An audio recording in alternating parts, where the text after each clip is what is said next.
Morning बच्चों। तो आज हम लोग एक नए चैप्टर के साथ स्टार्ट करेंगे पढ़ाई को, जिसका नाम है कैपेसिटर। ओके, चलो, बहुत इंटरेस्टिंग है, बहुत इसमें मजा हम लोग को आने वाला है। ये जो आपका कैपेसिटर है, ये एनसीईआरटी के अकॉर्डिंग उसके सेकेंड चैप्टर में पोटेंशियल के साथ इसको मर्ज किया हुआ है। लेकिन अगर आप किसी और टेक्स्ट बुक की बात करेंगे, चाहे रेस्निक हॉलिडे हो या कोई, ये एक सेपरेट चैप्टर है। ओके, तो हम लोग इसको सेपरेट चैप्टर की तरह ही ट्रीट करेंगे। तो हम लोग का अब नेक्स्ट चैप्टर आ गया कैपेसिटर। अब देखो कैपेसिटर क्या है। सबसे पहले आज हम लोग इसका इंट्रोडक्शन लेंगे, इसमें कुछ डेरिवेशंस भी आज करेंगे। पहला क्लास, फर्स्ट क्लास कभी भी बहुत इंपॉर्टेंट होता है बच्चों किसी भी टॉपिक का। तो आज बहुत केयरफुली और ध्यान से सुनना चीजों को, ठीक है। और जो भी तुम्हारे दोस्त जो पीछे के लेक्चर्स को भी देख रहे हैं, उनको कहना कि वो तो देखे, लेकिन इसको यहां से कम ज्वाइन कर लें ताकि यहां से वो अपडेट हो जाए। ओके बच्चों, तो चलो आज हम लोग ब्रांड न्यू चैप्टर शुरू करने जा रहे हैं, कैपेसिटर। सवाल ये उठता है कि कैपेसिटर क्या है? क्या आपने इसको कभी कहीं देखा है? आप जब कैपेसिटर की बात होती है तो क्या आपके दिमाग में ऐसा आता है कि आपने इसको कहीं देखा है? तो बच्चों सच्चाई ये है कि हम सभी ने इसको देखा है। और इवन हम लोग जहां पे हाउस होल्ड में जो भी आपका इंस्ट्रूमेंट्स है, लाइक फैन हो गया, हम लोग का टेलीविजन हो गया। अब तो जो टेलीविजन एलईडी या एलसीडी है, उसमें तो कैपेसिटर के छोटे छोटे हिस्से लगे होते हैं, छोटा कैपेसिटर होता है। लेकिन पहले जो होता था आपका टेलीविजन जो ट्यूब वाला, उसमें बड़े कैपेसिटर्स ज्यादा पावरफुल लगे होते हैं। ऐसे सबसे कॉमन एग्जांपल जो इसका अगर हम देना चाहेंगे आपको, जिसको आप बचपन से, इवन ये नहीं कि आप जब 10th में आए उसके या 11th 12th में आए तब जाके आपने इसका नाम सुना होगा, बल्कि आप चाइल्डहुड से एक टर्म सुनते होगे बार बार कि फैन का कंडेंसर खराब हो गया है ना। जो पंखा है अपने घर में, उसका कंडेंसर खराब हो गया या ठीक नहीं काम कर रहा है। आपके घर में इलेक्ट्रीशियन आता है और बोलता है कंडेंसर काम नहीं कर रहा है, इसलिए जो आपका फैन है इसकी स्पीड क्या है, स्लो। तो अब वहां जो तुम कंडेंसर जान रहे हो, जो सिलिंड्रिकल होता है, आपने देखा होगा, वो कंडेंसर ही कैपेसिटर है। और तो यानी ये एक इलेक्ट्रिकल डिवाइस है। It means it is an electrical device. जैसे रेसिस्टेंस का नाम आपने 10th क्लास में सुना होगा। 10th क्लास में जब आप आए होंगे तो फर्स्ट टाइम आपको रेसिस्टेंस के बारे में जानकारी मिली। तो ठीक इस तरीके से ही बच्चों ये भी एक इलेक्ट्रिकल डिवाइस है। और ये मोटर्स में लगा होता है, ये आपका बड़े बड़े सर्किट ब्रेकर में भी लगा होता है। तो सवाल है कि आखिर इसका काम क्या है, क्यों लगा होता है सब जगह? तो देखो बच्चों, कैपेसिटर जो है, जैसे नाम से देखो, नाम सुनने से क्या लगता है, कैपेसिटी माने इसकी कोई कैपेसिटी है, क्षमता है, कैपेसिटर। तो कैपेसिटर से लगता है कि एक ऐसा डिवाइस जिसमें कुछ कैपेसिटी की बात हो रही है। तो बच्चों इसके अंदर कैपेसिटी है, इसके अंदर क्षमता है। तो किस चीज की क्षमता है, किस चीज की कैपेसिटी है? और बहुत सिंपल है कि इसकी जो कैपेसिटी है वो है एनर्जी स्टोर करने की। क्योंकि देखो इसका 2-3 रोल है।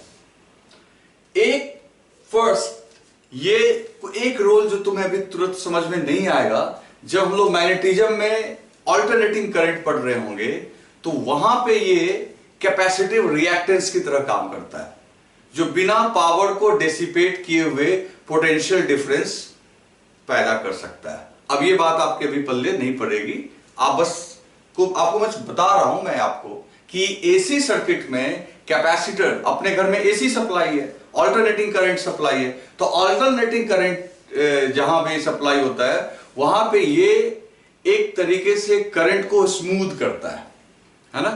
दूसरा, ये इंस्टेंट करंट अगर आपको बहुत ज्यादा चाहिए, जैसे कि मान लो फैन रुका हुआ है, मोटर रुका हुआ है, तो अगर आपको इंस्टेंट एनर्जी चाहिए बहुत ज्यादा, तो कैपेसिटर देगा।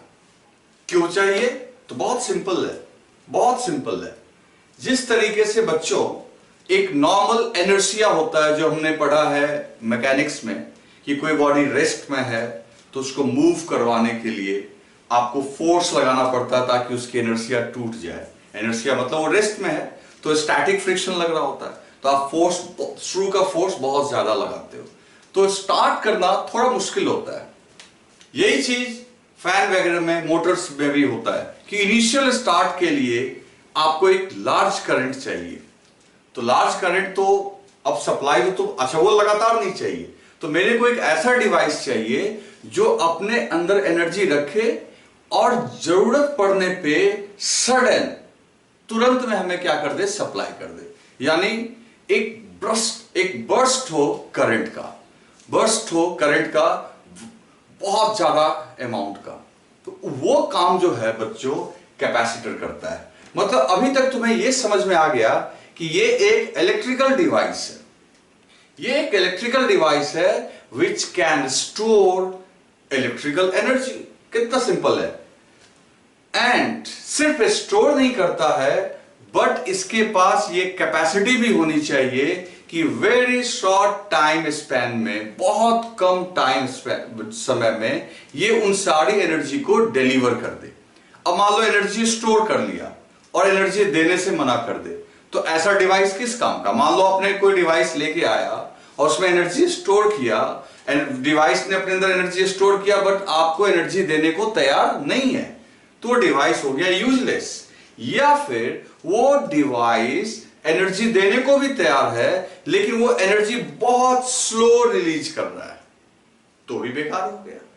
मेरे को ऐसा डिवाइस चाहिए जो एक लार्ज अमाउंट या कह लो एक significant amount of energy store करे, और जब मेरे को उसकी जरूरत हो तो वो बिना किसी टाइम को ज्यादा लिए हुए आपको उस एनर्जी की डिलीवरी दे दे। तो ऐसे डिवाइस को हम लोग बोलेंगे कैपेसिटर। तो एक बात तो समझ में आ गई कि ये एक इलेक्ट्रिकल डिवाइस है, ठीक है। तो मैं पहला पॉइंट लिखता हूं, it is an electrical device which can store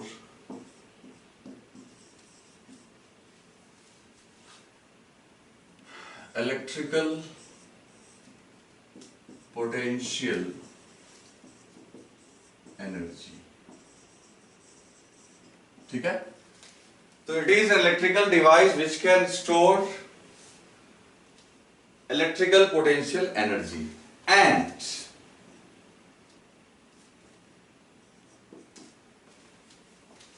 it can also deliver the same in very short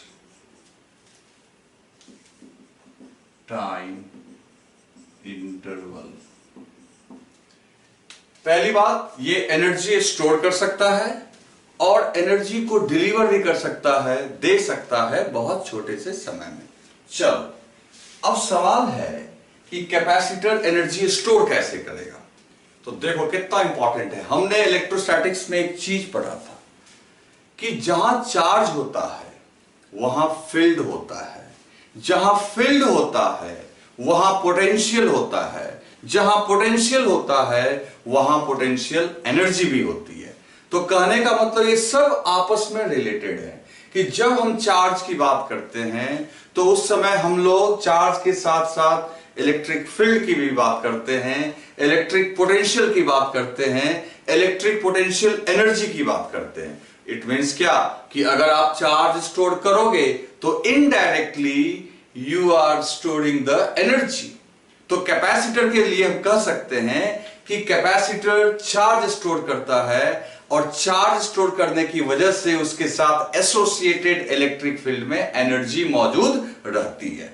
तो अभी हम लोग देखो कितना इंटरेस्टिंग काम करने वाले हैं कि हम लोग देखेंगे चार्ज कितना है कैपेसिटर के ऊपर, उस चार्ज की वजह से इलेक्ट्रिक फील्ड कितना है, और उस फील्ड में एनर्जी कितनी स्टोर्ड है यह भी कैलकुलेट करेंगे। आपको याद होगा मैंने आपको एक चीज पढ़ाया था, सेल्फ पोटेंशियल एनर्जी, ओके, जिसमें आपको ने स्फीयर का बताया था फॉर्मूला। आप याद करके देखो। देखो मैं बता रहा हूं, बहुत मेहनत से सब कुछ मैं आपको इतना डिटेल में समझाता हूं। तो आपका भी काम है बच्चों कि नोट्स बनाओ और उनको याद करो, रिमेंबर करो, नहीं तो बेकार हो जाएगा ना भाई। सब कुछ इस तरीके से बस पढ़ाना हो गया। तो आप ऐसे चीजों को देखो कि फिजिक्स पूरे तुमको दिमाग में बैठ जाए कि एक्चुअल कॉन्सेप्ट क्या होता है। समझ गए ना? चलो आगे बढ़ते हैं। तो मेरा क्या कहना था कि आपका जहां चार्ज होगा वहां एनर्जी तो होगी। तो हम लोग सेल्फ पोटेंशियल एनर्जी में आपको स्फीयर का एक स्फेरिकल बॉडी जो चार्ज था, तो उसके ऊपर आपने जब चार्ज रखा तो उसमें एनर्जी स्टोर्ड आई थी, और वो एनर्जी थी आपकी इलेक्ट्रिकल सेल्फ पोटेंशियल एनर्जी। और उसकी वैल्यू भी मैंने आपको लिखवाई थी। वैल्यू थी Q squared upon 8 pi epsilon not R। ठीक है, चलो। तो मेरा कहने का मतलब है कि हम लोग यहां पे पहले लिखेंगे कि capacitors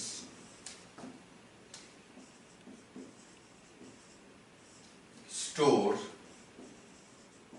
charge and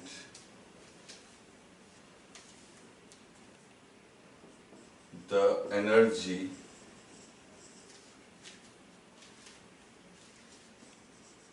associated with it। चलो अब देखो, जब सेल्फ पोटेंशियल एनर्जी बताई जा रही थी तो तुम्हें मैंने नॉन कंडक्टिंग स्फीयर की भी एनर्जी बताई थी।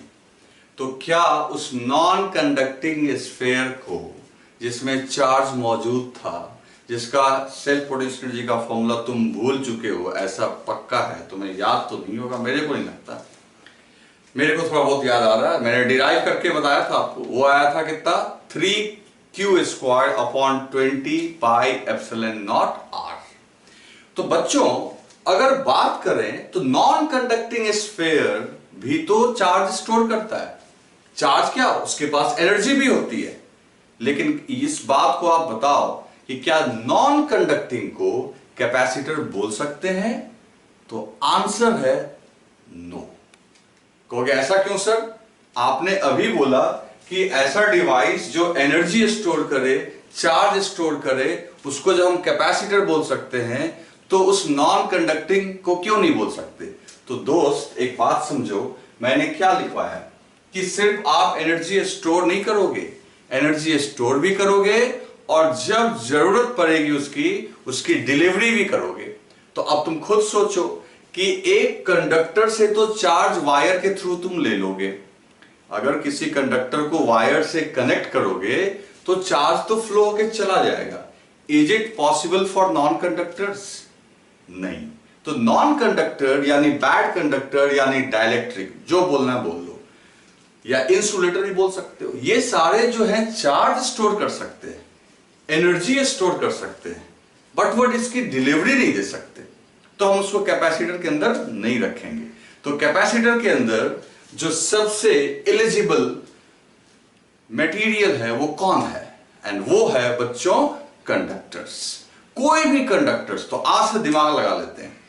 ऐसा नहीं कि कैपेसिटर के लिए कोई खास मतलब अरेंजमेंट हो तो ही कैपेसिटर बोलेंगे। Any conductor can behave like capacitor. बस हमारी कंडीशन ये है कि वो चार्ज स्टोर कर सके और जरूरत पड़ने पे उसको डिलीवरी भी दे सके। क्लियर है?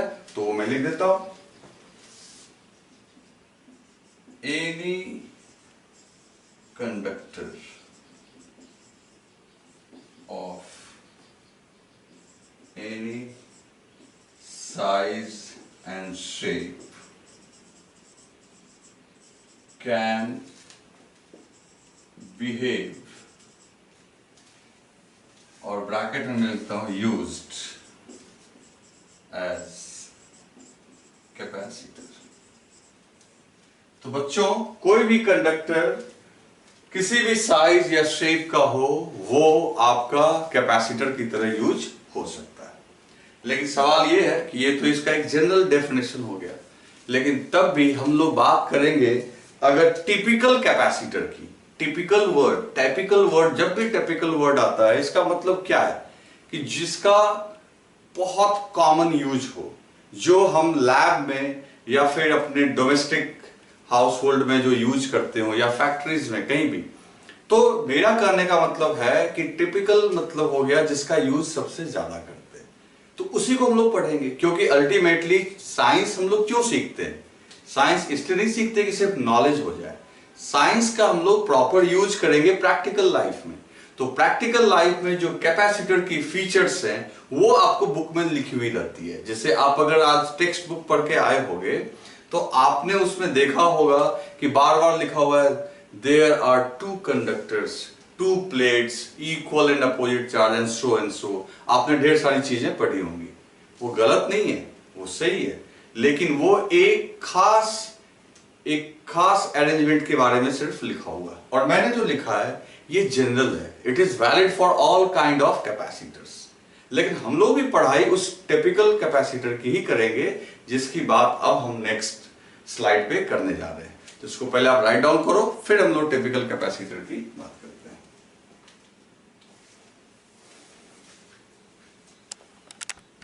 तो बच्चों अब हम लोग देखेंगे जनरल प्रॉपर्टीज ऑफ कैपेसिटर। देखो सबसे पहली बात, जो कॉमन कैपेसिटर हम लोग यूज करते हैं उसमें दो कंडक्टिंग प्लेट्स लेते हैं। जैसे मैं जानबूझ के आपके सामने ये दो शेप जानबूझ के ऐसा बना दिया ताकि आप ये समझो कि किसी भी शेप का हो गया। तो दो कंडक्टर लेते हैं, पेयर ऑफ कंडक्टर लेते हैं किसी भी कैपेसिटर को फॉर्म करने के लिए। प्रैक्टिकल कैपेसिटर्स की बात हो रही है, आप समझ गए ना? जो डेफिनेशन था, सिंगल आइसोलेटेड प्लेट भी कैपेसिटर हो सकता है। कोई पूछेगा सिंगल प्लेट हो सकता है, जवाब देना हो सकता है, डेफिनेशन हो सकता है। एक कैपेसिटर भी एक कंडक्टर भी कैपेसिटर हो सकता है। लेकिन हम बात कर रहे हैं जिसका हम लोग यूज कर रहे हैं। तो जिसका हम लोग यूज कर रहे हैं उसमें दो कंडक्टर्स होते हैं, और कैपेसिटर के ये दोनों कंडक्टर को टेक्निकल नाम दिया गया plates of capacitor. These are plates of capacitor, है ना? तो हम लोग पहला लिखेंगे यहां पे, तो capacitors are made of two conductors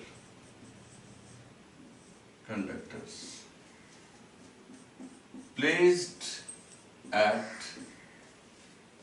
small distance. These conductors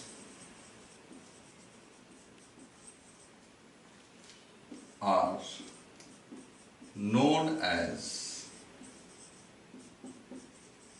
plates of capacitor. तो दोस्तों जो दोनों कंडक्टर है इसको हम लोग कैपेसिटर का प्लेट बोलेंगे। अब ये आती है बात कि इन दोनों का साइज और शेप क्या सेम होगा? तो जवाब है हो भी सकता है, नहीं भी हो सकता है। मान लो ये दोनों स्फेरिकल भी हो सकते हैं, तो कोई एक छोटा स्फेयर होगा, एक बड़ा स्फेयर होगा। ये दोनों एक स्क्वायर प्लेट भी हो सकते हैं, दोनों का साइज सेम भी हो सकता है। तो मेरा कहने का मतलब है कोएक्सियल सिलेंडर हो सकते हैं, मतलब एक सिलेंडर के बाहर भी सिलेंडर। तो कई टाइप के कैपेसिटर्स होते हैं, दो प्लेट्स होती हैं। इन दोनों प्लेट्स के साइज और शेप को लेके हम लोग बात नहीं करेंगे कि वो सेम होना ही होना चाहिए, ऐसा नहीं है, ठीक है? नेक्स्ट क्या होगा? The plates of capacitor will be equally and oppositely charged। देखो इन दोनों प्लेट पे चार्ज देंगे, तो कैपेसिटर का तो काम ही है चार्ज स्टोर करना। ये दोनों ही प्लेट अपने ऊपर चार्ज रखेगा, तो एक चार्ज एक कैपेसिटर के ऊपर देंगे प्लस चार्ज और दूसरे पे देंगे माइनस चार्ज, और लिखा हुआ है plates of capacitor will be equally and oppositely charged.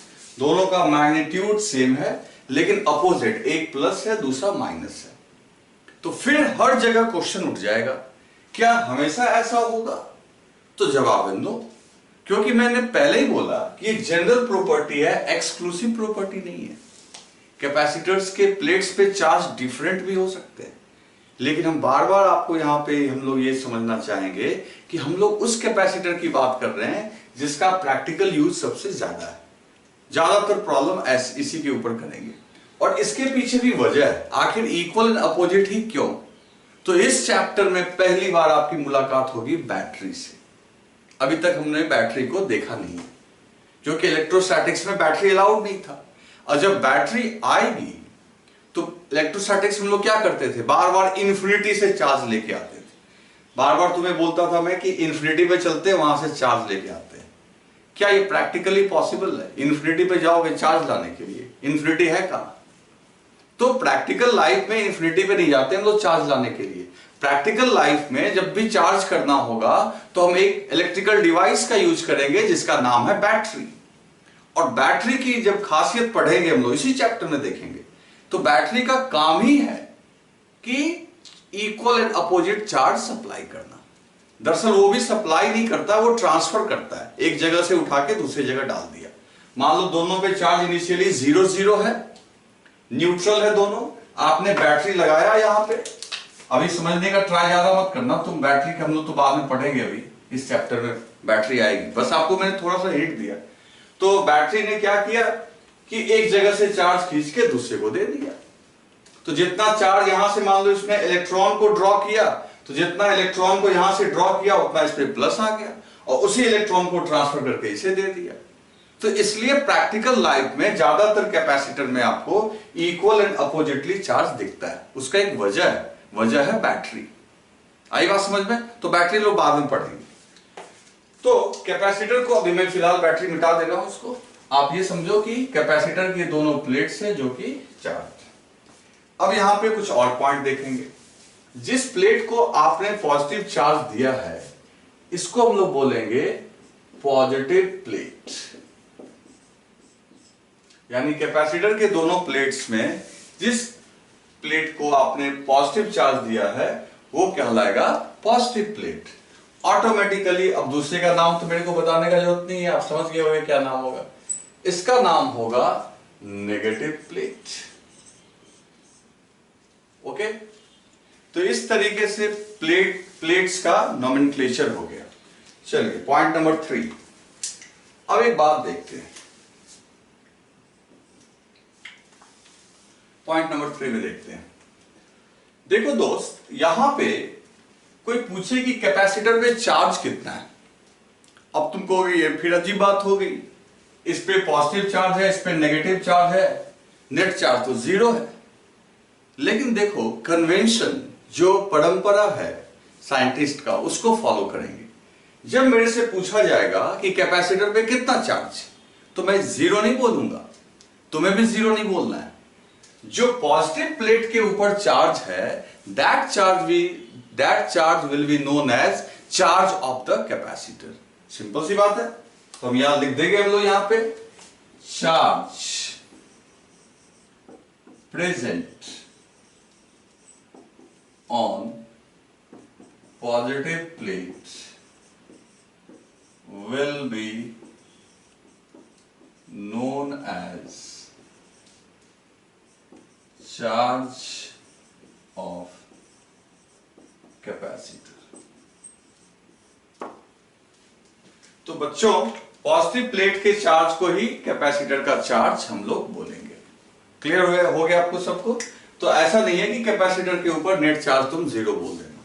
चलो आगे देखते हैं 4th पॉइंट। अब ये बहुत इंपॉर्टेंट है। अब तुमने इलेक्ट्रोस्टैटिक्स में देखा था कि अगर कहीं पे चार्ज, किसी कंडक्टर को अगर हम लोग चार्ज करते हैं तो उसके ऊपर पोटेंशियल भी होता है। पॉजिटिव चार्ज दिया तो वहां पे पॉजिटिव पोटेंशियल प्रोड्यूस हो जाता है, नेगेटिव चार्ज दिया तो नेगेटिव पोटेंशियल प्रोड्यूस हो गया। तो मतलब कि कहीं चार्ज होगा तो पोटेंशियल भी होगा। तो बच्चों अगर इन दोनों कंडक्टर का चार्ज अगर अलग अलग है तो इनके पोटेंशियल्स भी अलग अलग होंगे। तो मान लो इसके पोटेंशियल को मैंने लिख दिया V प्लस। अब प्लस करने का मतलब ये नहीं है कि ये प्लस पोटेंशियल है, प्लस चार्ज वाले प्लेट, पॉजिटिव प्लेट है, इसलिए मैंने उसके लिए लिख दिया V प्लस। और इसके पोटेंशियल का नाम रख दिया, सबस्क्रिप्ट में लगा दो V माइनस।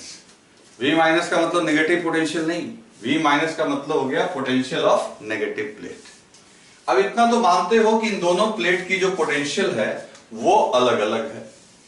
तो अब यहां पे एक टर्म डिफाइन करते हैं, जैसे चार्ज ऑफ द कैपेसिटर, देखो known as charge of the capacitor. तो चार्ज ऑफ द कैपेसिटर यहां पे कहला रहा है पॉजिटिव प्लेट का चार्ज। वैसे ही कैपेसिटर की पोटेंशियल भी होती है कि कैपेसिटर की पोटेंशियल कितनी होगी। तो कैपेसिटर की पोटेंशियल कौन सी वाली होगी, तो फिर आपके मन में आएगा कि पॉजिटिव प्लेट की जो पोटेंशियल होगी उसी को बोल देंगे। रॉन्ग, ये रॉन्ग हो जाएगा आपका। इन दोनों प्लेट के बीच में इतना तो मानते हो ना कि दोनों का पोटेंशियल अलग अलग होगा। तो दोनों के पोटेंशियल का जो डिफरेंस होगा, बात समझो, पॉजिटिव प्लेट और नेगेटिव प्लेट के पोटेंशियल का जो डिफरेंस होगा वो कहलाएगा पोटेंशियल ऑफ कैपेसिटर। कायदे से तो उसका नाम होना चाहिए पोटेंशियल डिफरेंस ऑफ कैपेसिटर, लेकिन कॉमन लैंग्वेज में, जो नॉर्मल बोलचाल की जो भाषा है, उसमें हम लोग उसको बोलते हैं पोटेंशियल ऑफ कैपेसिटर। आ रही है बात समझ में? फिर से सुनो, पॉजिटिव प्लेट के पोटेंशियल में से नेगेटिव प्लेट के पोटेंशियल को अगर सब्ट्रैक्ट करोगे, you will get a potential difference, but this difference will be known as potential of capacitor. Okay, तो चलो हम लोग उसको लिखते हैं यहां पे, the difference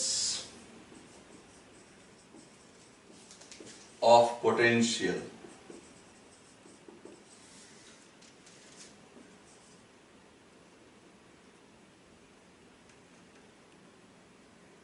between plates is known as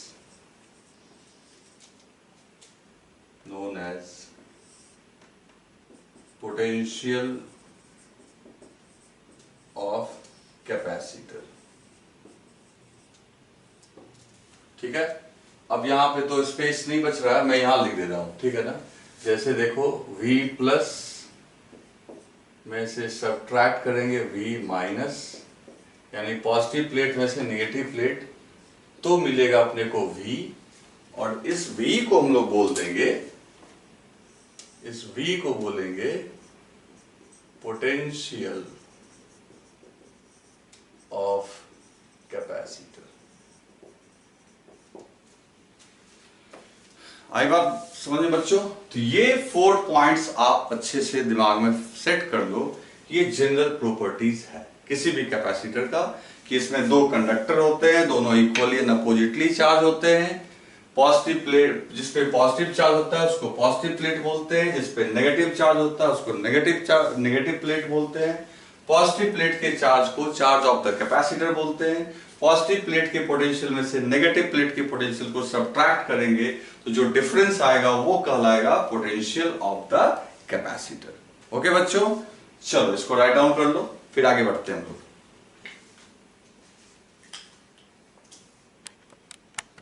तो बच्चों अब हम लोग इंट्रोडक्शन के बाद आगे की चीजों को देखते हैं। तो देखो ये हमारा कैपेसिटर था, ठीक है, और इसके ऊपर हमने यहां पे एक के ऊपर प्लस चार्ज दे दिया, दूसरे के ऊपर माइनस चार्ज। इसका पोटेंशियल V प्लस, इसका पोटेंशियल V माइनस। ये जो Q है दोस्तों, Q आपका है charge of the capacitor, charge of capacitor, और ये V जो कि V plus minus V minus है, यानी पॉजिटिव प्लेट में से नेगेटिव प्लेट की पोटेंशियल का डिफरेंस, ये आपका है पोटेंशियल ऑफ कैपेसिटर।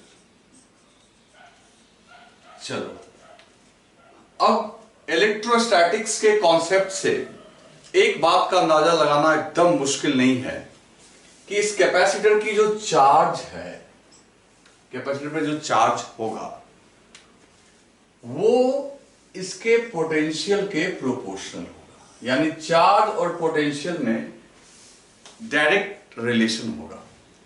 क्योंकि सोचो, जितना ज्यादा इसका चार्ज होगा उतना ज्यादा इसका पोटेंशियल होगा, और इसके ऊपर जितना ज्यादा चार्ज होगा उतना कम इसका पोटेंशियल होगा, क्योंकि नेगेटिव है।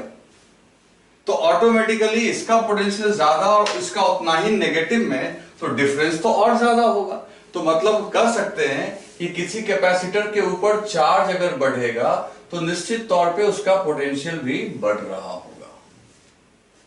आ रही है बात समझ में? चार्ज बढ़ेगा तो पोटेंशियल भी बढ़ेगा। तो किसी भी कैपेसिटर की जो चार्ज होती है वो उसके पोटेंशियल के डायरेक्टली प्रोपोर्शनल है। अब इस प्रोपोर्शनल के साइन को इक्वालिटी में अगर कन्वर्ट करना है तो वी नीड ए कांस्टेंट।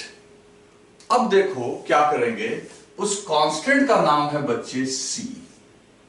अब ये आपके सामने एक इक्वेशन आ गया। अब पूरा चैप्टर इसी इक्वेशन के इर्द गिर्द घूमता रहेगा, मतलब कि हम लोग इसी के आसपास घूमते रहेंगे, और ये एक बहुत इंपॉर्टेंट रिलेशन आ गया। Valid for any kind of capacitor, कोई भी कैपेसिटर होगा उसको ये फॉलो करना होगा, है ना। तो अब यहां पे ये जो C आया, इस C को हम लोग कैसे डिफाइन करेंगे? तो C से कुछ कुछ तो तुम्हें अंदाजा हो गया होगा कि ये है क्या। देखो, ऐसे भी मैथमेटिकली C इक्वल्स टू हम लिख सकते हैं Q by V।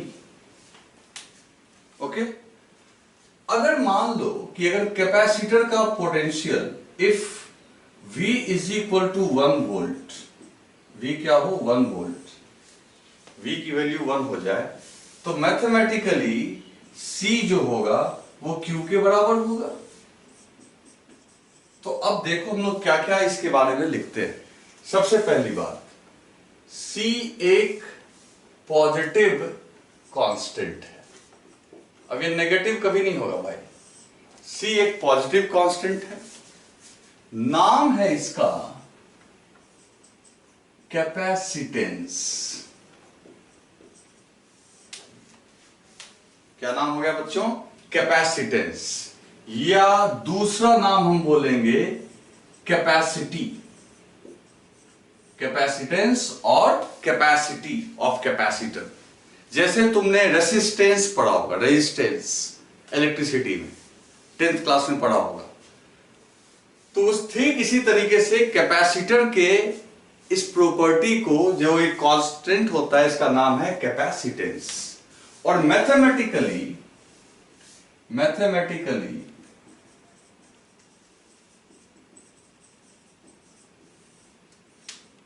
it is the amount of charge stored on capacitor for 1 volts। ध्यान से देखो, अब यहां से क्लियर हो गया कि अगर पोटेंशियल 1 होगा तो कैपेसिटर पे जो चार्ज होगा मैथमेटिकली वही उसका क्या हो जाएगा, कैपेसिटेंस। मतलब तुम ये बोल सकते हो कैपेसिटेंस न्यूमेरिकली उस चार्ज की मात्रा को बोलते हैं जो किसी कैपेसिटर के ऊपर 1 वोल्ट के लिए स्टोर होता है। क्लियर? जिस तरीके से आपका रेसिस्टेंस का वैल्यू प्रॉब्लम्स में दिया हुआ रहता है, कैपेसिटेंस भी दिया रहता है। मतलब ये कैपेसिटर किसी कैपेसिटर की कैपेसिटी बताता है। जिसका C ज्यादा होगा वो 1 वोल्ट के लिए ज्यादा चार्ज स्टोर करेगा। तुम खुद देखो ना कि किसी कैपेसिटर में कितना चार्ज होगा वो C पे डिपेंड कर रहा है कि नहीं। मान लो कि पोटेंशियल आपका 10 वोल्ट है और ये 5 हो तो 10 इंटू 5 50 कूलम हो गया चार्ज। अगर ये 6 हो तो 10 इंटू 6 60 कूलम हो गया। तो कहीं ना कहीं C जो है वो कैपेसिटी को दर्शा रहा है, कैपेसिटर की कैपेसिटी को, वो चार्ज स्टोर करने की कैपेसिटी को, यानी ये उसकी क्षमता को दिखा रहा है। अब इसका SI यूनिट, इसका SI यूनिट क्या होगा?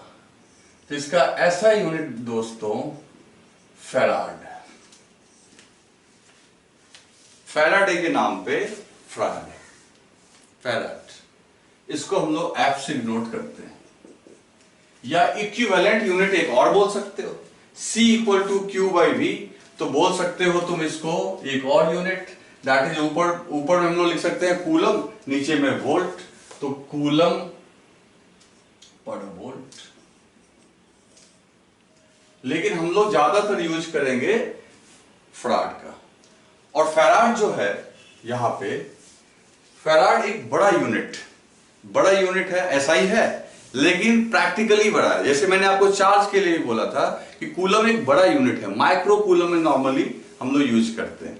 तो कैपेसिटर का भी जो प्रैक्टिकल यूनिट है कैपेसिटेंस का, वो माइक्रो फैराड है।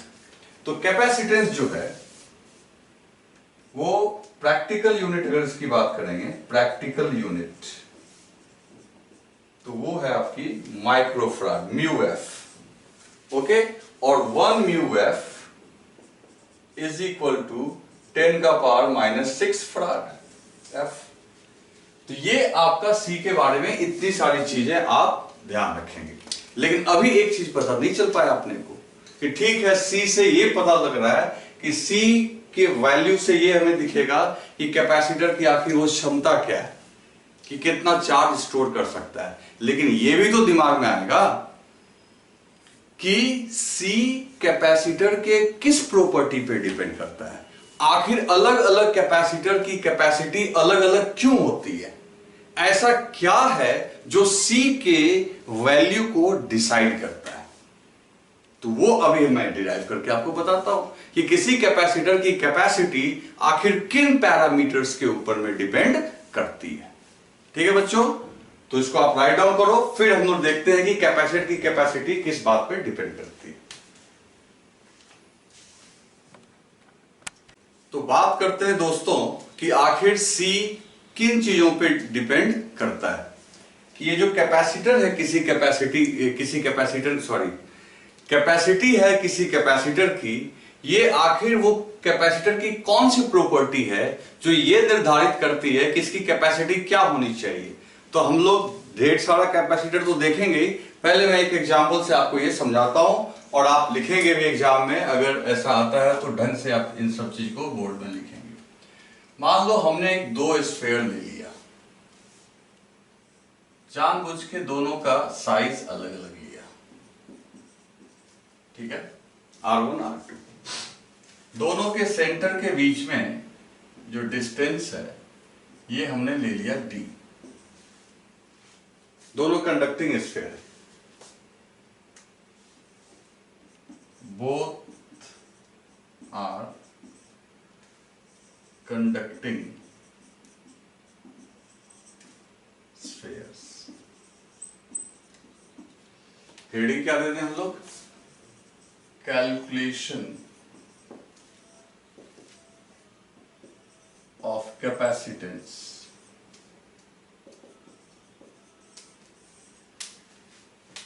देखते हैं, चलो अब ये दोनों कंडक्टिंग स्फीयर्स लिख दिया गया यहां पे। एक पे हमने चार्ज दे दिया प्लस, मान लो करना ही पड़ेगा अपने को, और दूसरे पे चार्ज दे दिया माइनस।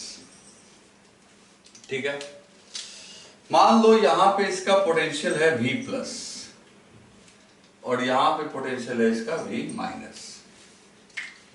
इसकी कैपेसिटी हम लोग कैलकुलेट करते हैं। तो हम लोग यहां लिखेंगे एज वी नो दैट, जैसा कि हम लोग जानते हैं बच्चों, Q इक्वल टू CV तो अपने को लिखना ही पड़ेगा किसी भी कैपेसिटर के लिए। Q तो देख लो कैपेसिटर के चार्ज को बोलते हैं, V निकालना है तो V equals to V plus minus V minus.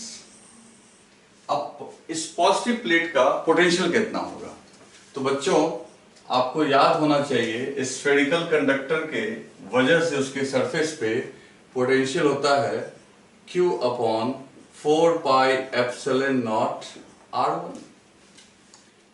लेकिन आप ये मत भूलो, अच्छा यहां आपका मीडियम वैक्यूम है ना, लेकिन जोड़ी तो हो नहीं। वैक्यूम अगर नहीं होता तो हम लोग क्या करते, जो हम लोग भूल ही गए लगभग इसको। स्टार्टिंग में आपको बताया था कि वैक्यूम या एयर की वजह से हम लोग इसको 1 करते हैं। आज मैं इसको लिखने का मन है, बताऊंगा क्यों लिखने का मन है। तो 4 pi epsilon naught epsilon R और रेडियस हो गया R1। अच्छा ये इसके पास में है तो इसका भी इफेक्ट यहां होगा। तो ये इसके लिए ये आउटसाइड पॉइंट है, तो आउटसाइड पॉइंट है तो ये पॉइंट चार्ज की तरफ वहां पोटेंशियल पैदा करेगा minus q upon 4 pi epsilon naught epsilon R into d. आ गई ये बात समझ में? इस पॉइंट पे एक तो इसके खुद की वजह से होगा और ये भी इसका भी यहां पे इफेक्ट होगा, और ये नेगेटिव चार्ज है और ये इसके लिए आउटसाइड पॉइंट का काम कर रहा है। चलो अब यहां का पोटेंशियल निकालते हैं।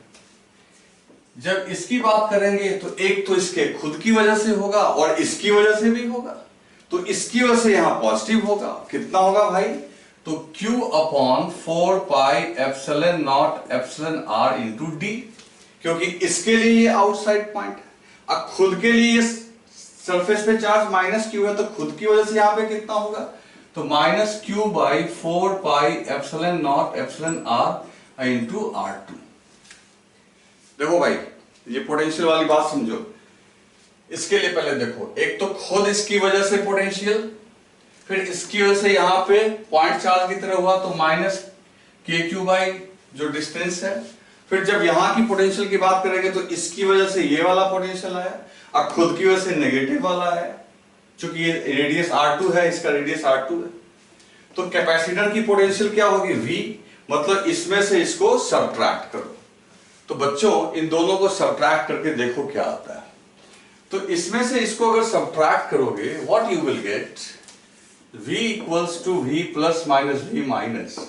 तो हम लोग थोड़ा ना शॉर्ट कर देते हैं, हम लोग यहाँ पे कुछ कॉमन ले लेते हैं और मैं डायरेक्ट लिख दे रहा हूं 4 pi epsilon naught epsilon R, और देखो क्या क्या आएगा 1 बाय R1।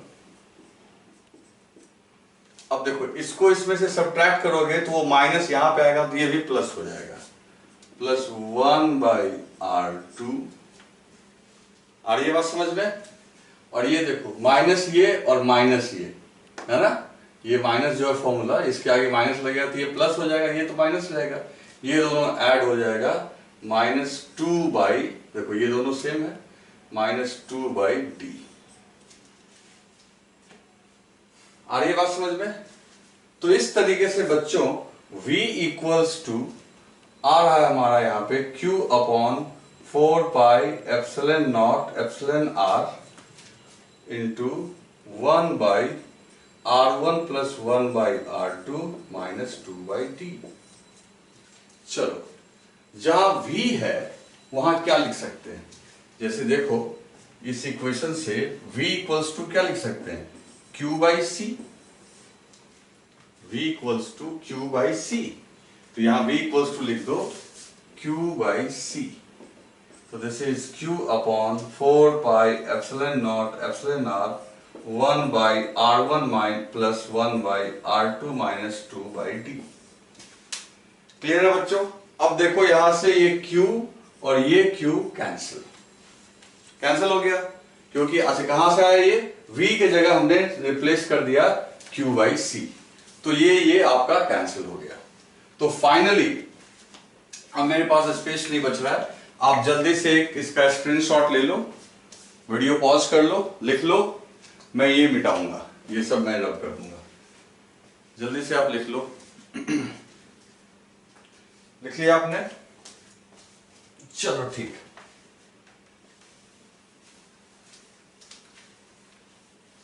अब देखो सीधा क्या आएगा, ये ऊपर आ जाएगा इधर, ठीक है। सी इधर जाएगा और ये सब नीचे आ जाएगा। तो फाइनल आंसर क्या आएगा वो देखो आपके सामने आ रहा है। सो सी इक्वल्स टू, देखो ये ऊपर आ गया, 4 pi epsilon naught epsilon are divided by 1 by R1 plus 1 by R2 minus 2 by D. ये सी की वैल्यू निकल के आएगी, कोई मुश्किल नहीं है। आप यहीं पे रिवर्स मार दो ना, ये ऊपर चला जाएगा वो नीचे आ जाएगा, सी ऊपर चला जाएगा। अब यहां पे तुम देखो क्या क्या नोटिस करना है। सी किन किन बातों पे डिपेंड किया। सबसे पहली बात, क्या सी चार्ज पे डिपेंड कर रहा है? नो। क्या सी पोटेंशियल पे डिपेंड कर रहा है? नो। सी ना चार्ज पे डिपेंड कर रहा है ना पोटेंशियल पे। सी डिपेंड कर रहा है दोनों स्फीयर के साइज पे। देखो R1 भी इन्वॉल्व हो रहा है, R2 भी इन्वॉल्व हो रहा है। सी डिपेंड कर रहा है दोनों के बीच के डिस्टेंस पे। सी डिपेंड कर रहा है बीच के इंटरवीनिंग मीडियम पे कि मीडियम कौन सा मौजूद है। तो हम लोग बोल सकते हैं कि see depends on number 1 size of plate, number 2 distance between plate, number 3 medium present between plates। size of plate, distance between plates and medium present between plates। ठीक है ना। तो इसका मतलब ये हो गया कि ये डिपेंड कर रहा है, और इन सभी को हम लोग बोल सकते हैं दीज आर जियोमेट्रिकल पैरामीटर्स। मतलब कि ये ज्यामितीय संरचनाओं पे डिपेंड कर रहा है। जियोमेट्रिकल पैरामीटर मीन्स कि यहां ये जो सबसे इंपॉर्टेंट पॉइंट हम लोग लिखेंगे कि capacity C does not depend on charge and potential। ये बहुत इंपॉर्टेंट पॉइंट हो गया कि C डिपेंड नहीं कर रहा है बच्चों किसके ऊपर? चार्ज और पोटेंशियल के ऊपर। जो C है वो डिपेंड कर रहा है साइज पे, डिस्टेंस पे और medium present between plates. Okay बच्चों, तो चलो इसको लिख लो अच्छे से, और आज के लिए इतना ही करते हैं। आई होप कि आपको अच्छा लगा होगा, मजा आया होगा। लाइक कर देना मजा आया होगा तो। और फिर हम लोग नेक्स्ट लेक्चर में हम लोग मिलेंगे, कल मिलेंगे एनसीईआरटी के साथ, ठीक है। और तब तक इसका अच्छे से आप नोट्स बनाओ, बहुत इंटरेस्टिंग चैप्टर है, ठीक है। बाकी बच्चों को जो तुम्हारे कांटेक्ट में उनको बोल देना कि न्यू चैप्टर शुरू हो गया है कैपेसिटर, वो यहां से इसको ज्वाइन कर लें। ओके बच्चों, चलो गुड बाय।